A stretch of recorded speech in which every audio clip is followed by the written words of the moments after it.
Hi అండి అందరికీ. మనం తోటకూరతో పప్పులో వేసుకుంటాం, లేదంటే ఫ్రైలో చేసుకుంటాం కదా. అలా కాకుండా నేను ఇలా గ్రేవీగా గుజ్జు గుజ్జుగా వండుదామని ఇందాక మర్చిపోయాను స్టార్టింగ్ నుంచి. ఇప్పుడు వేస్తున్నాను చూడండి. ఇది ఉట్టి తోటకూర కాదండి, పాలకూర, తోటకూర, చుక్కకూర మూడేసి ఫస్ట్ టమాటా ఆనియన్ ఫస్ట్ ఆయిల్ వేసి ఫ్రై చేసుకుని అవి వేగిన తర్వాత ఇవి ఒక 3 టైమ్స్ అలా వాష్ చేసుకుని వేసుకోవాలి. ఎందుకంటే ఇసుకుంటుంది కదా, బాగా వాష్ చేసుకుని వేసుకోవాలి. కొంచెం సేపు అవుతుంది వేసి నేను వాటర్ అనేది బయటకు వచ్చింది కదండి.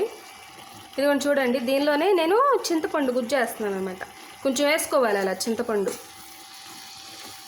అప్పుడే కొంచెం పులుపునేసి తెలుస్తుంది. అయినా కూడా పాలకూర అవి కొంచెం పులుపుగానే ఉంటాయి, కొంచెం తగ్గించి వేసుకోండి. అంటే మీ చాయిస్, మీ ఇష్టం అన్నమాట. ఇదిగోండి ఈ విధంగా వచ్చింది కదా, వాటర్ అంతా అయిపోయి ఈ విధంగా వచ్చినప్పుడు మనం సాల్ట్ వేసుకుందాం. సాల్ట్ అంటే పసుపు వేసుకుందాం.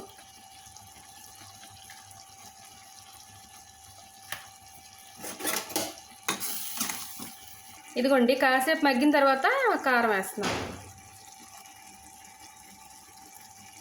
ఇదిగోండి కారం వేసిన తర్వాత అదిగో ఆయిల్ అనేది పైకి వస్తుంది కదా, ఆ టైంలో మనం వాటర్ పోసుకోవాలి. కొంచెం ఎక్కువ పోయకూడదు, కొంచెమే అట్లా కొంచెం పోసుకుని ఒక 5 మినిట్స్ అలా ఉంచుకుని దించుకోవడమేనండి.